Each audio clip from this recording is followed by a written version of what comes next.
Radio U Central 107.1 FM y radio.ucentral.cl presenta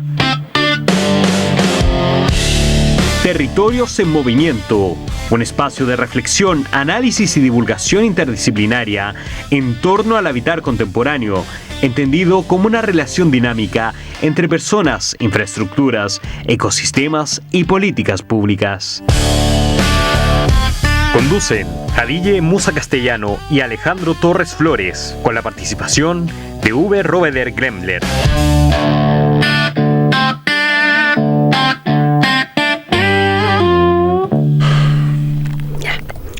Hola, hola, hola, ¿cómo están todos? Como los días miércoles, estamos junto a ustedes con un programa que esperamos muy lindo. Estamos cerrando mayo. En nuestro conversar, mayo teníamos que ver con todos estos temas de las políticas públicas, todos los temas de construcción que el Estado, el gobierno más bien, nos ha dado mucha materia para conversar, pero además tenemos la mirada de nuestros invitados que para hoy... a mí me gusta mucho, yo sé que puede ser media fans, pero me gusta que vengan mujeres a conversar porque sí, creo que estamos dándole un poco más de amplitud, si bien los niños ahora se sienten un poco invadidos por tanta mujer, pero es cosa de que nos vayamos acostumbrando con esto. Así que solo agradecer que hoy nos acompaña nuestra invitada, que le vamos a dar en un segundo. Saludos a nuestro decano que está en La Serena, disfrutando el sol. Y buenos días, Alejandro, ¿cómo estás tú? Muy buenos días, Jadille, a todas nuestras auditoras, nuestros auditores también. Un cordial saludo desde acá de nuestra querida Radio U Central 107.1, aquí en el dial FM, pero también en la página radio.ucentral.cl. Nos pueden escuchar en todo Chile y en todo el mundo por nuestra página web. Y si no tienen la oportunidad, pues tenemos los podcasts ahí, que el equipo de la radio, tanto David como Francisco Javier ahí, que le mandamos un saludo. Eso. Ponen a disposición los capítulos de nuestra parrilla programática, que es ultra nutrida, tan nutrida como el programa que tenemos hoy día, pues, Jadille, porque sí, para variar, tenemos una invitada, pero de lujo. De lujo. Bueno, voy a presentarla con todo amor, porque es que vuelve, porque se fue y vuelve, como la canción Vuelve, amor vuelve. El espíritu centralino no nos deja nunca. No nos deja, y seamos egresados o no, algo trae para en favor a nuestros estudiantes. Hay algunos que vuelven que a lo mejor no deberían, pero usted sí. Bueno, presentarnos a nuestra querida Cristina Ortega Caurapán, que ella es geóloga y doctora en ciencias, mención en geología de la Universidad de Chile, es especializada en estudios del cuaternario. Ay, me encantan los paisajes geológicos, de empezar a pensar el antiguo, pero bueno, ya vamos a seguir hablando de eso. Particularmente en evolución del paisaje, justo, es geología marina, geoarqueología y peligros geológicos. Cuenta con una sólida trayectoria en investigación, docencia universitaria y gestión académica, participando en proyectos científicos, formación de estudiantes y actividades de divulgación y vinculación con el medio. Actualmente desempeña como académica de la carrera de Geología, de acá de nuestra alma mater, Universidad Central de Chile, y es investigadora responsable de un proyecto Fondesit de iniciación enfocado en reconstruir la historia geológica de los humedales de la Bahía de Tongoy. Mira, ahí amo los humedales. Investigando cómo estos ambientes han respondido a los cambios climáticos y procesos tectónicos, así como la recurrencia de eventos tsunamígenos durante el Holoceno medio tardío en la costa semiárida de Chile. Un saludo para el ministro de Vivienda y Urbanismo, Tirita. No hay que construir ahí, pero bueno, ahí lo vamos a ir conversando. Hola, ¿cómo estás, querida? Hola, Jadille, hola, Alejandro. Muchísimas gracias por esta invitación. Territorio en Movimiento. Me encanta el nombre de este programa. Y con que es muy atingente, es muy genial, muy geológico. Sí, también, ¿no? Sí, Muy convoca nuestras miradas STEM, digamos. Totalmente. Muchas gracias por la invitación. No, sí. Gracias a ti por venir. Este es el momento de que nos amamos y damos muchos besitos a todo nuestro público y un saludo especial, porque yo sé que me escuchan, a nuestros guardias, a los administrativos, a toda esta gente que hace también posible el funcionamiento de nuestra universidad, porque no solamente es para que nos luzcamos nosotros, pero sin ellos no podría ser. Sí, totalmente. Un saludo también a todos los estudiantes de la carrera de Geología. Sí. Tenemos muchos estudiantes ahora, están todos ávidos de aprender. Tenemos un cuerpo docente también muy comprometido. Sí. Así que, bienvenido a todos los que quieren saber un poquito más de geociencias. Ah, qué bueno, sí, porque geología como que quedaba absolutamente muy ligada a minería y como que se perdía todo esto trascendental de que es entender a través del paisaje histórico y ancestral nuestros cambios y lo que pasa hoy en la Tierra. Totalmente. La geología es mucho más que minería. Aborda todos los procesos exógenos que le decimos nosotros, que es lo que ocurre en la parte exterior de la corteza terrestre donde nosotros habitamos, sí. Y también los procesos endógenos, que son todo lo que tiene que ver con terremotos, que ya tuvimos noticias del norte hace poquito, ¿no? Un saludo para Calama, que no se pararon ninguno y hacían como casi 7 grados, no era menor el... Ese terremoto, digamos lo que un terremoto en inglés se usa la misma palabra para sismo, terremoto. Nosotros acá en Chile, no sé si en toda Latinoamérica, la verdad, hacemos una distinción entre sismo, temblor y terremoto, pareciera que es el que deja la tendalada, ¿no? Sí. Como el desastre. Sí.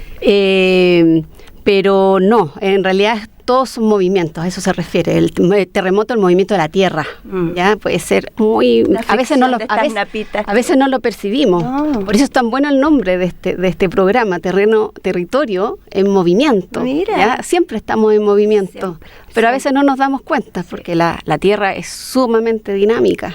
Sí, me encanta. Bueno, esto es una fusión de 2 programas. El programa del profesor que tenía con el decano, que es mi director, jefecito. No le gusta que le diga jefe, pero a mí me gusta. Y uno que teníamos que venía desde arquitectura, que igual continúa, pero como ahora yo estoy en ingeniería, quisimos ver esta como mirada intencionada y convocante, ¿no? Porque a mí, bueno, yo soy amistosa, pero yo siento que los seres humanos no pueden tener solo una mirada y mirarse el ombligo. Uno debería conversar con muchas...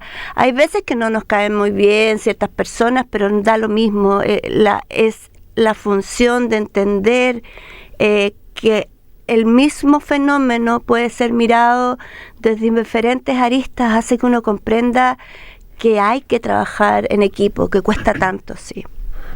Totalmente, la colaboración es fundamental. Yo creo que eso es algo que hemos ido aprendiendo con el tiempo. Siempre, primero estábamos muy metidos en la especialización, pero nos dimos cuenta que así en realidad no podemos progresar, pues, y como sociedad tenemos que conversar. Cierto. Seguro. Y el progreso no puede estar asociado solamente a un deterioro ambiental permanente como lo tenemos hasta hoy día. Oye, Cristina, mira, hay una contingencia, nosotros siempre abordamos los temas contingentes, justo existe una contingencia ahora que viene desde ayer, relacionada con unas declaraciones, con la primera entrevista que dio Francisca Toledo, la ministra del Medio Ambiente, donde aseguró que cuando le preguntaron estaba empezando la conversación y le preguntaron acerca del calentamiento global, si bien reconoció que los datos científicos mostraban que hay un cambio en las variables ambientales, también dijo que había divergencia en las investigaciones sobre este momento, lo cual ha sido bastante criticado por el mundo científico. Cuéntanos un poco cuál es tu opinión al respecto, digamos, porque y que nos expliques primero, partiendo porque se habla de las causas antrópicas del cambio climático. ¿Qué significan esas causas antrópicas y qué opinas acerca de la opinión de la ministra de Medio Ambiente, que es la autoridad máxima en ese tema, digamos? Tenemos tanto toca opinar acerca de... Es muy agradable estos 4 años, vamos a hablar muchísimo, vamos a ser todos famosos. Sí, ha dado mucho que hablar, varios dichos, ya vimos lo de los humedales, etcétera, terrible. A mí me llama mucho la atención, la verdad, la postura que han tenido estas personas con gran autoridad del gobierno, porque yo creo que están olvidando un poco que parte de lo que dicen tiene una importancia muy grande en cuanto a lo que es educación. Ya, entonces encuentro incluso irresponsables los dichos que se han emitido este último tiempo. Con respecto a lo que dijo la ministra, es totalmente falso. O sea, está sumamente comprobado que el calentamiento global que estamos viviendo en este momento es antrópico. Sí, ya tiene una estamos en el antropoceno más, hay toda una tendencia. Tenemos muchas evidencias que se han estudiado desde los años 80, sí, ya, sino un poco antes, y tenemos registros geológicos, registros históricos, datos meteorológicos de gases de tipo invernadero. Entonces es algo que es absolutamente falso lo que indica la ministra. A mí me gustaría pensar que quizás la ministra estuvo quizás un poco confundida, porque es algo que en general las personas confunden, sí, el concepto de cambio climático con calentamiento global. Sí, sí. Sí. Cambio climático siempre ha habido, es parte, es algo natural, sí, ¿ya? Que es un proceso que ocurre muy lentamente y hemos tenido, por ejemplo, muchas glaciaciones durante el Cuaternario, que es la época que yo estudio, que abarca prácticamente los últimos 2 millones de años.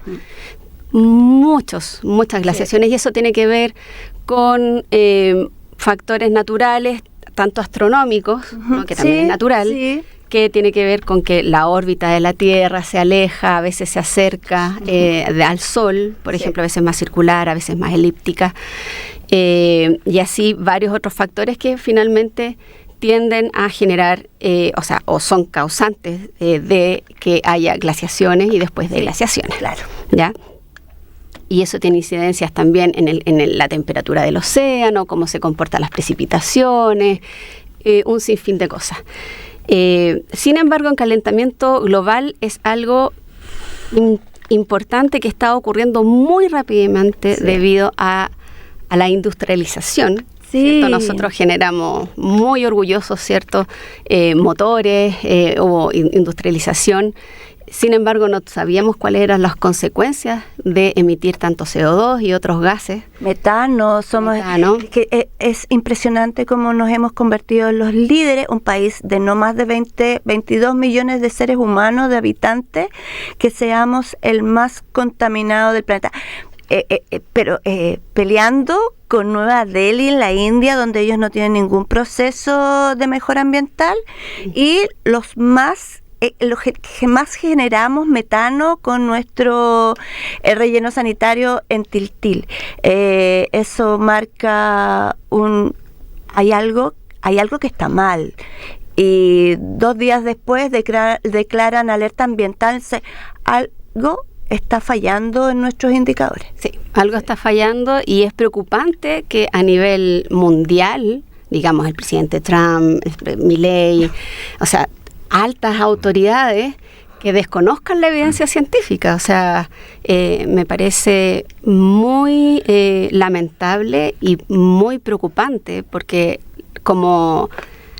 la ministra anterior fue la ministra Maysa Rojas. Sí, ella era buena. Yo trabajé con ella, ella es tremenda académica. Sí, sí. Ella está en el cambio climático, cierre de las Chile. Sí, se ha dedicado toda su vida a lo que es el modelamiento del calentamiento global y sus causas.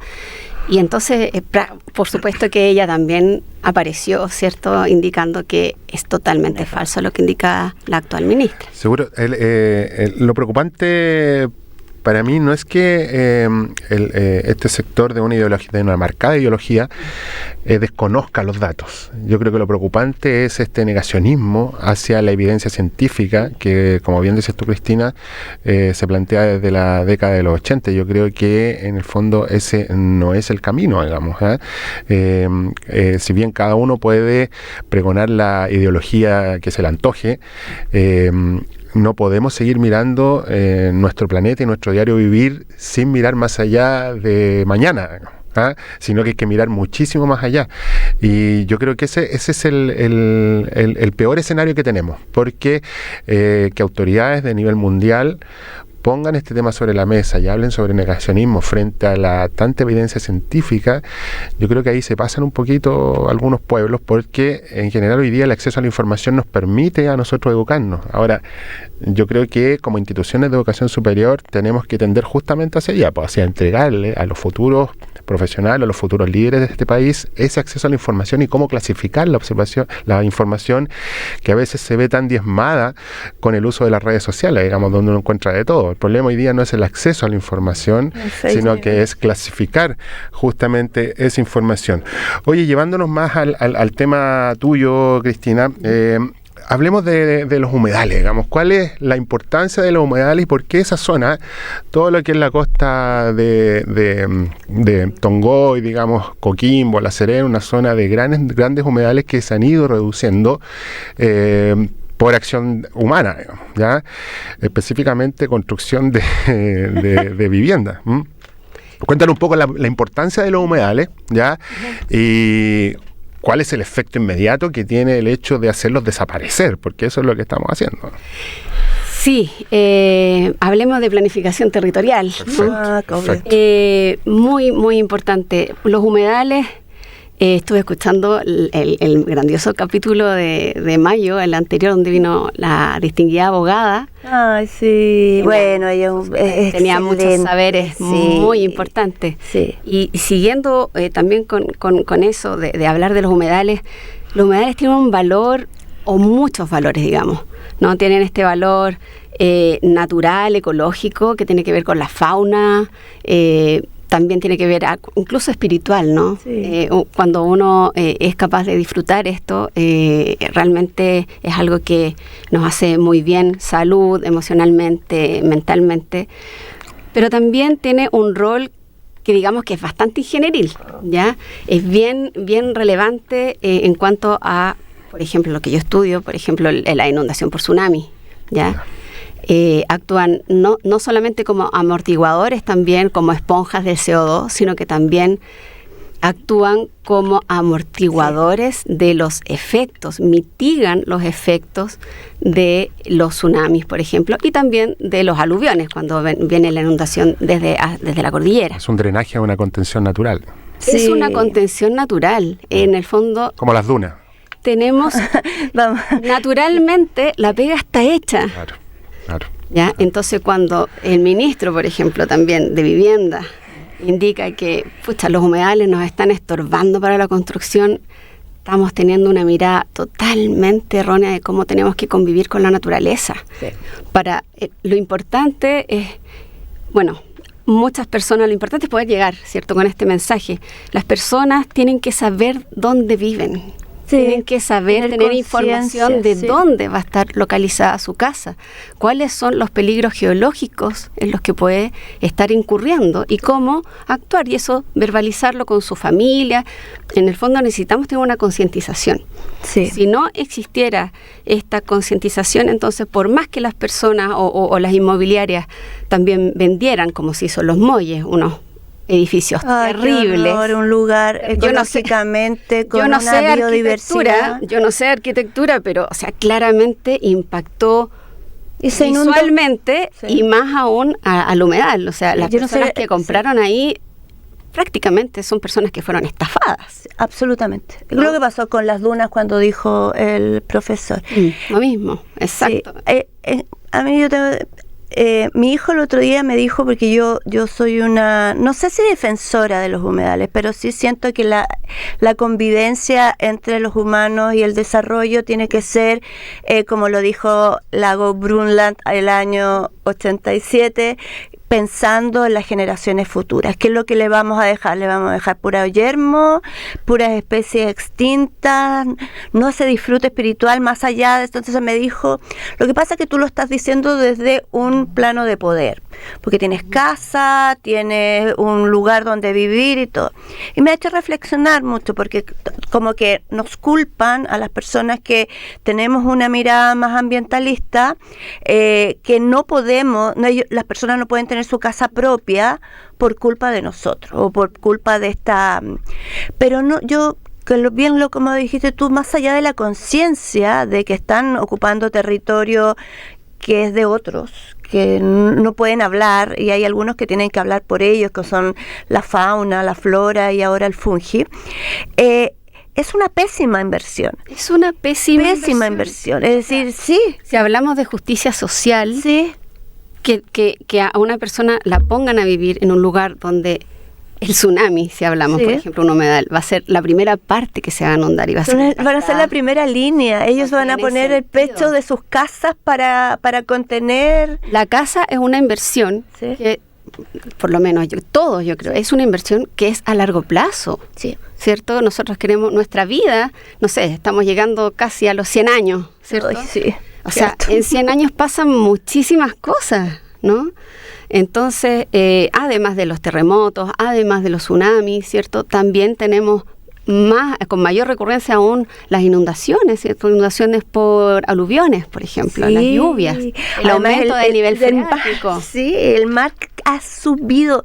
Hay una investigadora de la Católica que se dio de medir las playas de Algarrobo, iba todos los años, medía, como fue una cosa muy situada, y hoy se da cuenta de la cantidad de metros que se han perdido por el deshielo, el calentamiento global, que mi nicho sería bueno que mirara algunos.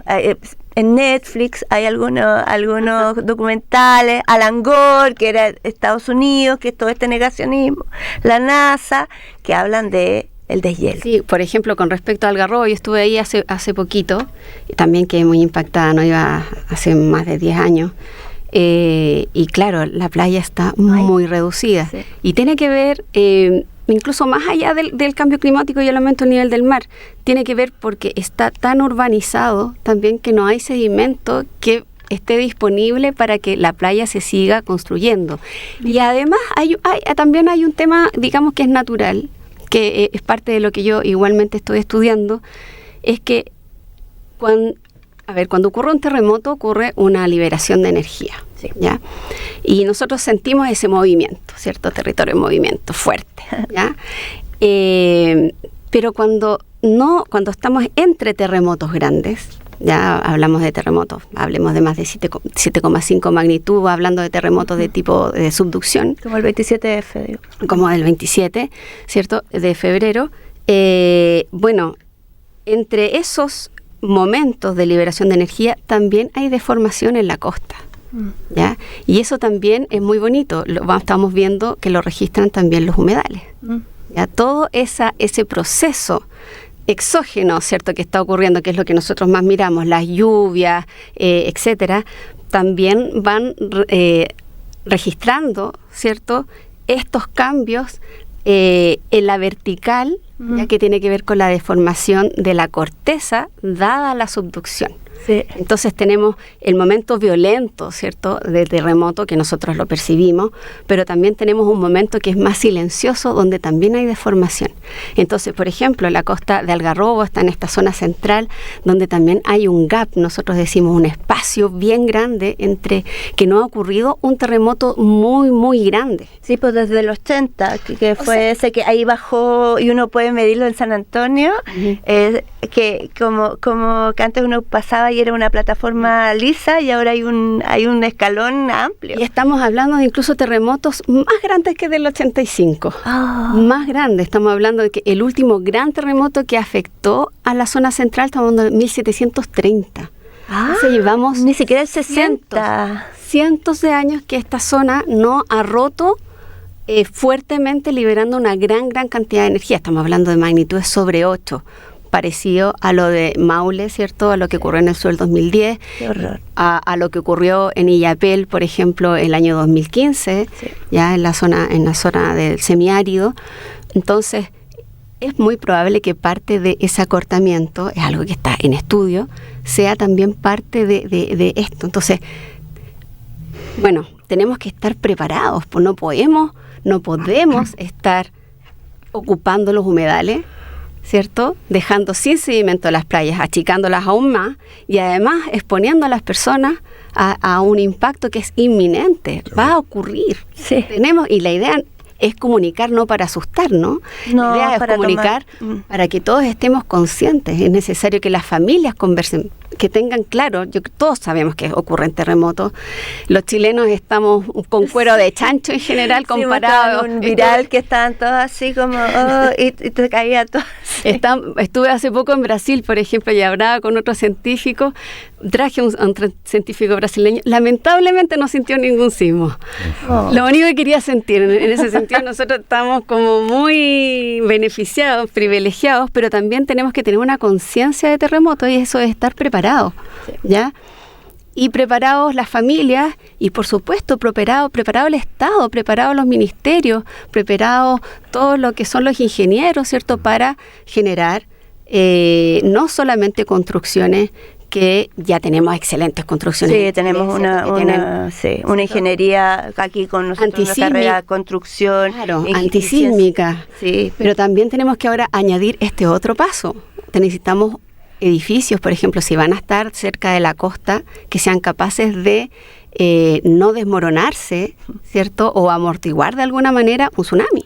Sí, yo creo que eso es lo más preocupante que tiene que ver con esto. Hay tanta evidencia y claro, como bien se plantea, la normativa respecto a la construcción está muy bien llevada. Digamos, somos referentes, junto con Japón, los dos referentes mundiales en normativa sísmica. Y por eso resulta más paradójico y más extraño aún que habiendo no solamente evidencia histórica, es decir, los registros de terremotos que hemos tenido, los daños que se han producido, hoy día ya tenemos mucha evidencia desde el punto de vista geológico, por ejemplo, que lo dice. Entonces, creo que ahí hay una contradicción y tal vez tiene que ver también con hay un aspecto normativo medioambiental que ha quedado a lo mejor demasiado corto, porque es paradójico, digamos, que se utiliza una norma sísmica que es muy restrictiva para efectos de sismo, pero sin embargo el suelo, que es donde está apoyado esa estructura, se estudia casi como que estuviera permanente en el tiempo, y en el caso del suelo granular es peor aún, porque el suelo granular lo mueves un poco y se asienta inmediatamente. Entonces creo que ahí tenemos una deuda pendiente, que vamos a abordar también el tema normativo, pero les voy a invitar primero a una pausa musical. No podemos estar en la radio sin escuchar algún tipo de música. Bueno, y como siempre, alguna historia tiene que haber en la música que colocamos en nuestro programa. Y vamos a conmemorar el cumpleaños número 78 de Klaus Meine. ¿Quién es Klaus Meine? El vocalista de la banda alemana Scorpions. Wow. Nos vamos a ir con un tema del año 1984.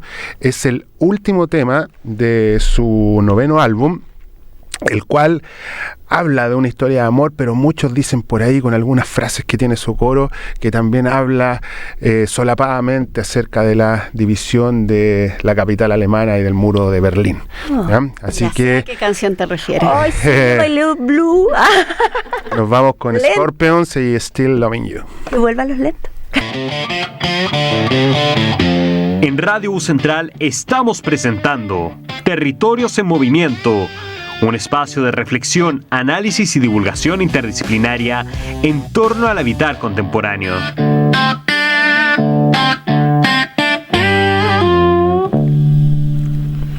Bien, estamos aquí de vuelta en nuestro segundo bloque de programa Territorios en Movimiento, nuestra querida Radio U Central 107.1, el dial FM, aquí cerquita del Parque Almagro, y en nuestra página web señal en vivo radio.ucentral.cl con nuestra invitada Cristina Ortega, geóloga y doctora en ciencias, mención en geología de la Universidad de Chile, y por supuesto tenemos el privilegio de tenerla como académica acá, no solo en la Universidad Central, sino en nuestra Facultad de Ingeniería y Arquitectura. Estábamos conversando acerca de todo el daño ambiental que provoca y el riesgo hacia los seres vivos en general que provoca el hecho de construir los humedales. Pero algo pasa ahí, Cristina, que la evidencia científica es tremendamente amplia, ¿ya? De mucho tiempo. Entonces, ¿por qué seguimos construyendo allí? ¿Ah? Si existe evidencia de lo que ocurre, digamos, no solamente eso que está encerrado dentro de esta cúpula investigativa, sino también existe evidencia ya en la cual tenemos acceso el público en general. Entonces, ¿qué es lo que ocurre? Faltan normativas un poquito más rígidas. ¿Qué rol tiene el Ministerio de Medio Ambiente? Es un tema, a mí me cuesta creer que sea un tema netamente económico, porque estamos poniendo en riesgo a los seres humanos y a todas las especies, digamos, que sobreviven y cohabitan ahí alrededor de los humedales, las dunas, todos esos sectores donde estamos construyendo. ¿Qué es lo que ocurre desde tu visión? Desde mi visión, yo pienso que a ver, las políticas públicas en pos de hacerse cargo de los peligros geológicos, tales como los terremotos, los tsunamis, los aluviones, etcétera, han ocurrido ante desastres que han sido importantes. Los grandes avances que tienen que ver con esto, por ejemplo, en 1939 ocurrió un gran terremoto en Chillán, magnitud 8.3. ¿Ya? Fue un terremoto parecido a lo que se sintió en Calama hace poco, un sismo que se llama intraplaca. No son los típicos de subducción, los que más conocemos, sí, que producen tsunamis, sino que es algo que ocurre directamente por deformación, ¿cierto? Liberación de energía en la placa que está abajo, en este caso la placa de Nazca. Y eso genera una alta frecuencia en el fondo y eso es muy destructivo, ¿ya? Eso es lo que pasó en Calama hace poco. Ante eso, en esos tiempos, en 1939, las construcciones eran de adobe, hubo una cantidad de muertos y muchas pérdidas económicas tremendas. Entonces, ante esto, recién se crea lo que es la creación de la Corfo, por ejemplo. De reconstrucción. Para hacer reconstrucción, ¿cierto? Fomento para la reconstrucción, ¿ya? Y se empiezan a impulsar las primeras normas de construcción antisísmica. Luego, en 1960, ocurre el terremoto, ¿cierto? El mayor terremoto de la historia humana, registrada, sí, ¿cierto? Magnitud 9.5. Y después de eso, ¿cierto? Por supuesto que se empiezan a tomar más medidas, ¿cierto? Y se empieza también los científicos empezamos a movilizarnos, a tener un poco de más claridad, digamos que la ciencia también va avanzando conjunto. En 1974, recién, producto de este remesón enorme que fue el terremoto de Valdivia, se crea la ONEMI. La anterior. Estamos hablando de recién del año 74. 14 años después de un tremendo terremoto que se habla en todos lados. Exactamente. Y después, el 85 ocurrió el gran terremoto que nos recordamos, yo era pequeña. Yo no nacía, por sí. La Javi no nacía todavía. La oficina, ¿cierto?, de emergencias del Ministerio del Interior. Y luego tenemos el gran terremoto del 2010, donde sabemos que hubo una gran catástrofe. Sí. En cuanto a cómo se reaccionó, ¿cierto? Hubo una falta de comunicación entre distintas entidades.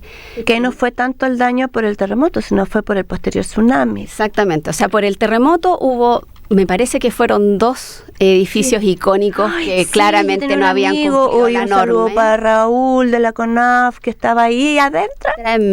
Tremendo, horrible. Pero claro, el mayor desastre fue el que ocurrió por el tsunami, ¿ya? Y que lamentablemente las personas no sabían, ¿cierto? Fue un secreto a voces que no venía tsunami y finalmente no se actuó a tiempo. Luego de eso, entonces, el producto se crea Senapred. ¿Ya? Finalmente lo que trata es que haya un cuerpo, ¿cierto?, de mayor reacción y también de prevención, ¿ya? Lamentablemente, hasta ahora la acción de prevención no se nota mucho, ¿ya? En general, cuando ocurre un terremoto o ocurre una aluvión, estas grandes lluvias, ¿cierto?, que no ocurrieron, por ejemplo, el año 2023, me recuerdo, sí, en el sur, además aparece Senapred. Sí, y potencialmente de cuencas que están además del habitar las cuencas en la deforestación de nuestro bosque nativo. Claro. Ay, me da una pena. Sí, pero lamentablemente la prevención es un trabajo que es bastante invisible, ¿ya? Y para muchos pareciera que no tuviera muchos efectos. Sin embargo, la prevención es lo primero. Ya cuando hablamos de riesgo, hablemos de definición de riesgo, ¿cierto? Claro. Por una parte tenemos los peligros geológicos, ¿cierto?, que son cosas naturales, pero no necesariamente generan un riesgo. Por ejemplo, si hay una erupción volcánica y no hay absolutamente nada a su alrededor, no hay riesgo. No. El riesgo es cero porque no hay personas, no hay elementos expuestos. Que eso debería ser parte de la forma, ¿no? Que el riesgo sea siempre cero, que el paisaje esté ahí accesible a todos. Esta cosa como bien humana de apropiación, ¿no? Es como los lugares más riesgosos del planeta, además son los de paisajes más lindos. En general, volcán precioso, que está inactivo, el lago geológico de altura, pero una vez que explota... Sí, pues ya hemos visto, por ejemplo, Calbuco, sí, el Chaitén, el Navidad, o sea, son un montón. Muy bonito ir para allá cuando ahora vamos a estar en la luna. Sí. No, a mí me encantan también las erupciones, porque tengo un sentimiento, yo soy geóloga, me encantan los fenómenos naturales, pero la idea es que nosotros estemos preparados. Entonces, la prevención es fundamental. Ya cuando tenemos una buena planificación territorial, cuando tenemos prevención, o buenos mitigadores, estamos preparados, los recursos que se invierten en esa mitigación, en esa prevención, y que digamos prevención también involucra la educación y la concientización de las personas, ahorramos mucho dinero si queremos hablar de economía. Sí. Si queremos hablar de ahorro, ¿cierto?, de nuestro estado, de nuestro país. Hablando que estamos en bancarrota, sí. Hablando de eso, tenemos que invertir en prevención. ¿Ya? Y entonces a mí me da la impresión de que Senapred no tiene una gran potestad para poder finalmente decir si una construcción puede estar o no realizada en una duna o debajo de una ladera de un volcán o en una quebrada, ¿cierto? Hablemos de incendios también, ¿cierto? Todo lo terrible. Sí, pero eso no es natural. Ahí aquí en Chile al menos no. Exacto. No, eso exacto. Sí, ministra, es solo de los seres humanos. Exactamente. Y también tenemos el tema de los humedales, ¿cierto? O sea, me da la impresión de que aquí Senapred no ha dicho nada, si se fijan.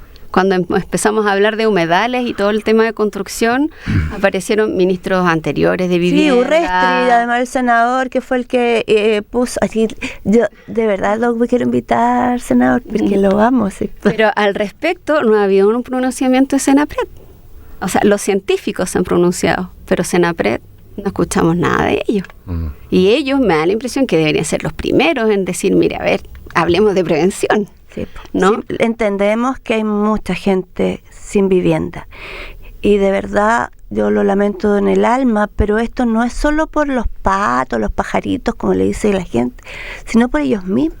Exacto, o sea, hablemos de una justicia social, pero una justicia social de verdad, sí, ¿cierto? Con casas, ¿cierto? Con departamentos, hogares que estén finalmente a la altura, resguardados, que tengan una visión de largo plazo finalmente, si son familias que van a vivir ahí por mucho tiempo. Sí, es paradójico porque uno de los factores relevantes dentro de la crisis de vivienda que tenemos hoy día en Chile, recordemos que estamos ya rozando el 1 millón de viviendas que faltan, sobre todo para la clase más necesitada de nuestro país, que es básicamente el 60% de la población, 70% de la población. O sea, hay que aterrizar las cifras, porque como que hablamos que fuera un grupo chico, digamos, y ya yo lo invito a revisar los estudios de la Fundación Sol, que son economistas que se basan en datos reales, digamos, datos que obtienen desde el servicio público. Bueno, y ahí relatan 800.000 pesos para abajo son los sueldos hoy en día en Chile del 70% de la clase trabajadora formal. Ese es el escenario. Y uno de los grandes problemas también, aparte de los sueldos bajos, es el encontrar suelo para construir, y suelo barato. Entonces, hace de mucha extrañeza que el suelo barato ya tenga dos efectos. Uno, un efecto social tremendo, es decir, hacia la periferia, ya, y otro tipo de suelo que se está ocupando, que no es para vivienda social, sino llega a ser me da un poquito de vergüenza, digamos, sino que es una vivienda casi como para ir a la playa, ¿cachai? No es una necesidad, no es una urgencia, no es una necesidad primordial. Entonces, ya se transformó no solamente en un tema, según mi visión, político, no solamente en un tema económico, sino que se está transformando casi en un tema cultural, ¿ya? Y en ese sentido caemos a veces siempre en lo mismo, ¿ya? De ahí va la pregunta que quería hacerte. ¿Cuál es el rol que deberían cumplir los colegios desde la formación inicial para generar una cultura medioambiental que nos permita vivir 100 o 200 años más en este país, digamos, y que no sea inundado por el mar? Bueno, desde el año 2022, recién, o sea, estamos hablando recién del año 2022, tremendo. Recién tenemos el Día Nacional de la Educación y Prevención de Desastres, ¿ya? Y conmemoramos en ese día el terremoto de 1960. O sea, recién tenemos un día de conmemorar y concientizar fuertemente todos los años, por ley, el año 2022. O sea, son 62 años después.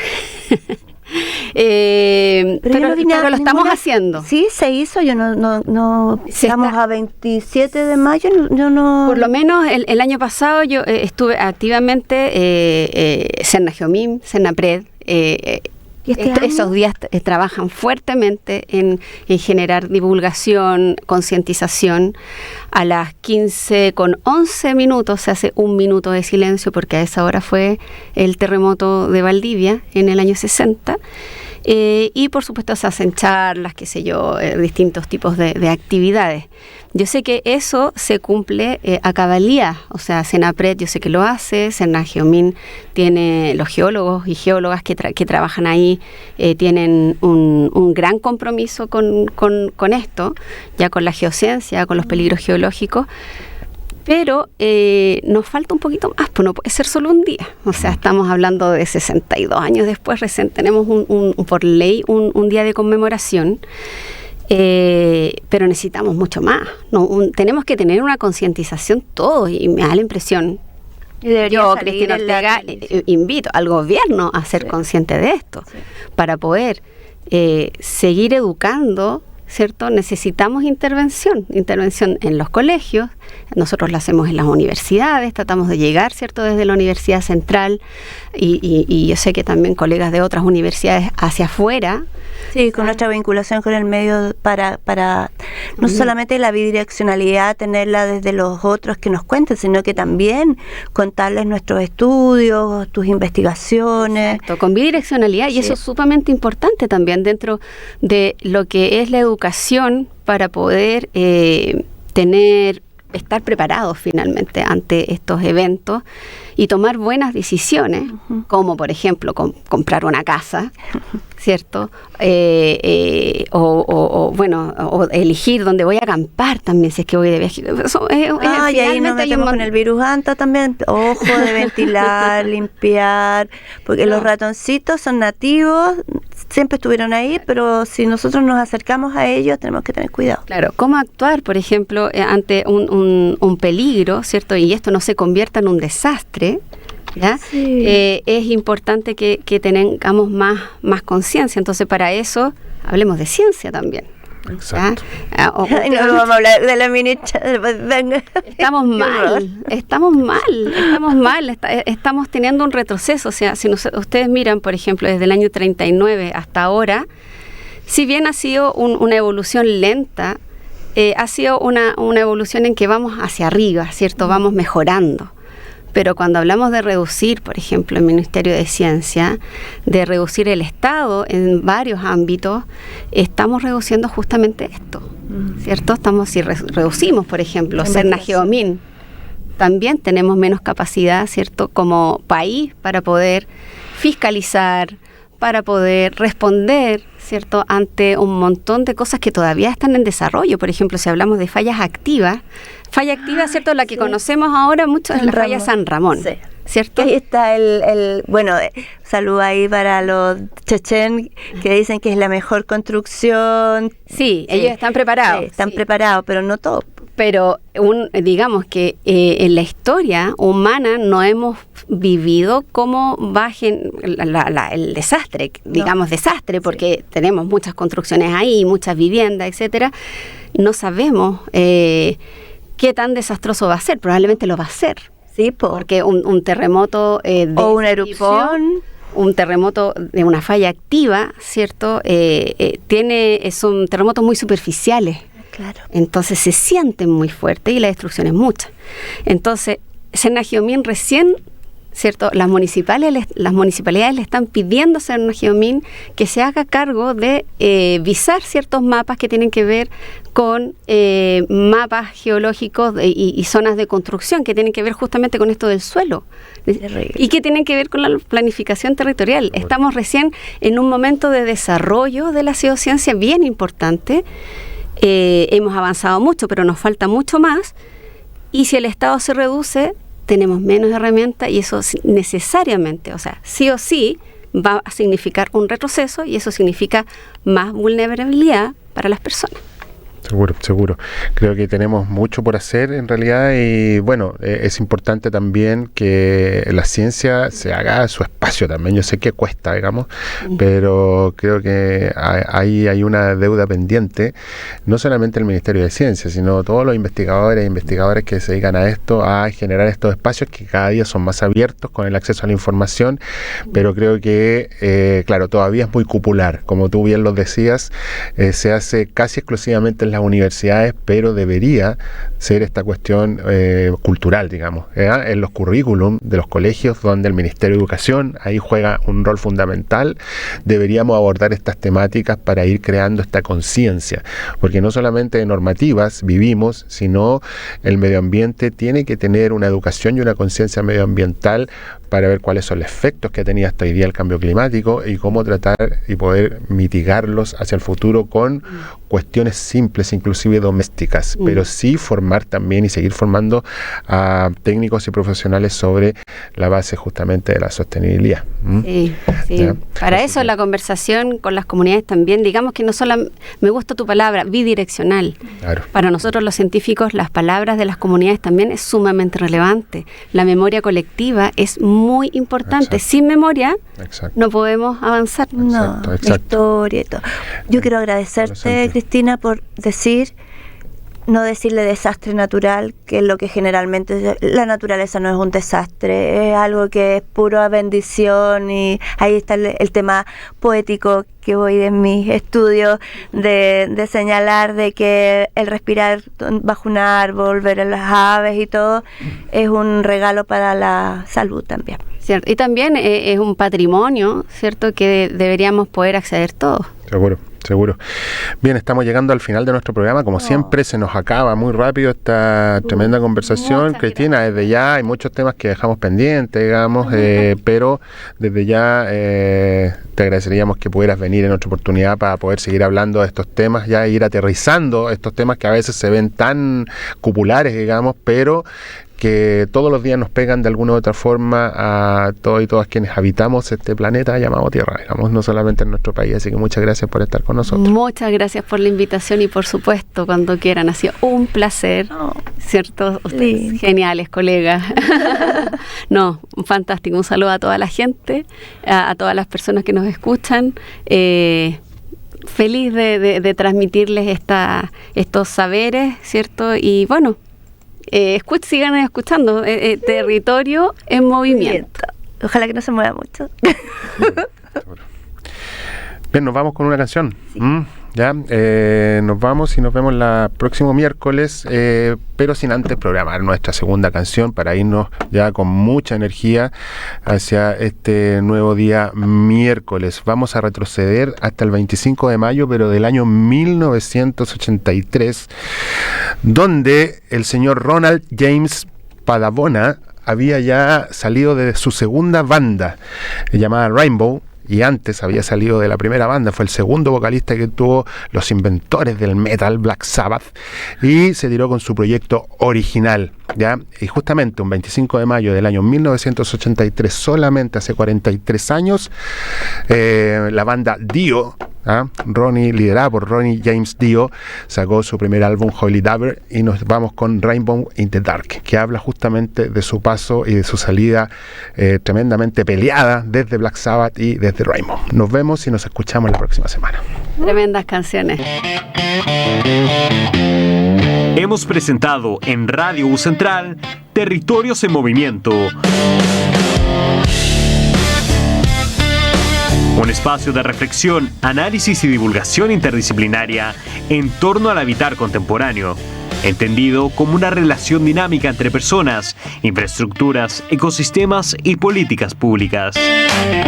Territorios en Movimiento contó con la conducción de Jadille Musa Castellano y Alejandro Torres Flores, con la participación de Uwe Robeder Gremler.